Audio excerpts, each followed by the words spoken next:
वाळू धोरण येणार होतं आणि वाळू धोरणामध्ये केव्हा येणार आहे? वाळवण या ठिकाणी मोठ्या प्रमाणात वाळू लागणार आहे.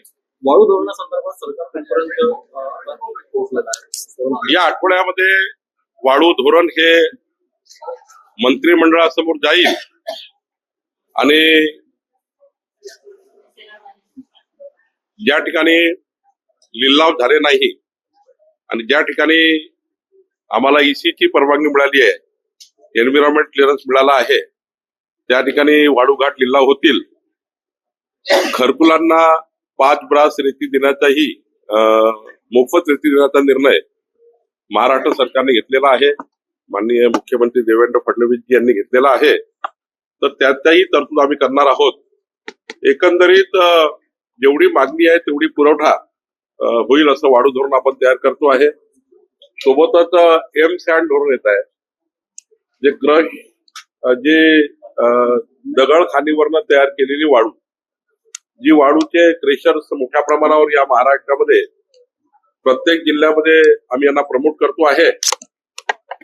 प्रत्येक जिल्ह्यामध्ये वाळू तयार करणारे क्रेशर, स्टोन क्रेशर, ज्यातनं वाळू तयार होईल मोठ्या प्रमाणावर, त्यामधून मग ही जी रिव्हर सँड आहे याची मागणी कमी होईल आणि त्यामुळं मोठ्या 2 वर्षामध्ये वाळूचं जे मागणी आणि सप्लाय याच्यामधला, डिमांड आणि सप्लाय मधला जो काही फरक आहे तो दूर होईल. मोठ्या प्रमाणावर प्रत्येक जिल्ह्यामध्ये आता स्टोन क्रेशर लागणार आहे, त्यातून वाळू तयार होणार आहे. आज कुठल्या विषयावर तुम्ही बैठक घेता? उन्हाळा तापायला लागलेला नागपूर शहरातला पाणी पुरवठा नागपूर जिल्ह्यातला याबाबत नागपूर जिल्हा, नागपूर शहरामध्ये आम्ही या ठिकाणी वॉटर स्केअरसिटीची बैठक घेतो आहे. कालही मी एक बैठक घेतली, परवा एक बैठक घेतली आणि या बैठकीतनं नागपूर शहराला पुरेसा पाणी मिळेल आणि जिल्ह्यामध्ये कुठे टँकर लावण्याची परिस्थिती येणार नाही याची काळजी आम्ही घेतो आहे. एक 37 कोटीचा आराखडा आम्ही तयार केलेला आहे आणि नागपूर शहरामध्ये 22 तारखेला मी पुन्हा एकदा शहराची बैठक घेणार आहे आणि यातनं नागपूर जिल्हा, अमरावती जिल्ह्याची पाणी टंचाई दूर करण्याचा, अमरावती जिल्ह्याचाही पाणी टंचाई आराखडा मी मंजूर केला आहे. त्यामुळे दोन्ही जिल्ह्यामध्ये, अमरावती जिल्हा आणि नागपूर जिल्ह्याचा जे टंचाई येणार नाही, स्केअरसिटी होणार नाही याची काळजी आम्ही घेतोय. संजय राऊत म्हणाले की एकनाथ शिंदे काँग्रेसच्या वाटेवर होते, अहमद पटेल यांच्याशी त्यांची दिल्लीत भेटही झाली होती. अहमद पटेल आज ते सांगायला नाही, पण त्यांचं असं म्हणणं आहे की भेट सुद्धा झाली होती पहाटेच्या वेळेला दिल्लीत. या राज्यामध्ये विकासाचे खूप प्रश्न शिल्लक आहेत. संजय राऊतांच्या बोलण्यावर महाराष्ट्राचं काही लक्ष नाही, माझे काही लक्ष नाही, कारण आता जनतेला विकास पाहिजे आणि त्यामुळे आमच्या समोर प्रायोरिटी आता पॉलिटिकल प्रश्नाची नाहीये, राजकीय सरबत्तीची नाहीये. आमच्या समोर प्रायोरिटी आहे की महाराष्ट्राच्या 14 कोटी जनतेला देवेंद्र फडणवीस सरकार, आमचं सरकार कसं न्याय देईल आणि जे आम्ही संकल्प दिला जनतेला तो पूर्ण कसा करू याकडे आमचं लक्ष आहे. संजय राऊताकडे वगैरे आमचं लक्ष नाहीये. माणिकराव कोकाटे यांच्याबद्दल जे कोर्टाने निरीक्षण नोंदवले, खूप टीका होत आहे. माणिकराव कोकाटे यांना जर अपात्र ठरलं असतं तर तिथे निवडणूक घ्यावी लागली असती, खर्च झाला असता, असं कोर्टाचं निरीक्षण आहे.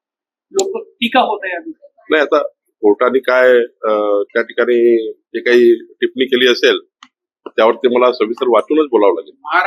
बुलढाण्यामध्ये एका शेतकऱ्यानं आत्महत्या केली. त्याच्या पंचकृषीमध्ये पाण्याची मोठी समस्या होती आणि काही दिवसांआधी राज्य सरकारनं त्या शेतकऱ्याला पुरस्कार देखील दिला होता. असं की आता तिथली काय परिस्थिती निर्माण झाली, प्रत्येक वर्षी वेगवेगळ्या भागामध्ये वेगवेगळी परिस्थिती निर्माण होते.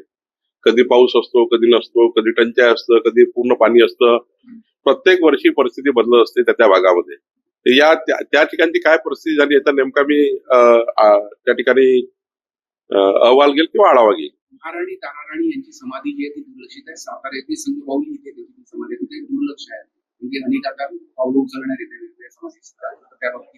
त्या बाबतीत सरकारकडे विचार झाला पाहिजे आणि तो नक्की करू.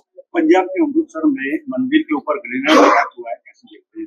नहीं, ऐसी जो एक्टिविटी हुई है तो उसके लिए गंभीर स्वरूप से हमारी केंद्र सरकार, वहाँ की राज्य सरकार भी बड़ी कदम उठाएगी और ऐसी ग्रेनेड से जो बॉम्ब हल्ला होता है या ग्रेनेड हल्ला होता है, इसके लिए पूरे देश में एक चिंता का वातावरण बनता है. मुझे लगता है सरकार पूरी तरह से जिन्होंने किया उनको ढूंढेगी और कार्रवाई करेगी. शरद पवारांनी इसने नाना पटोले ने ऑफर किया तो होली का फटाका होगा.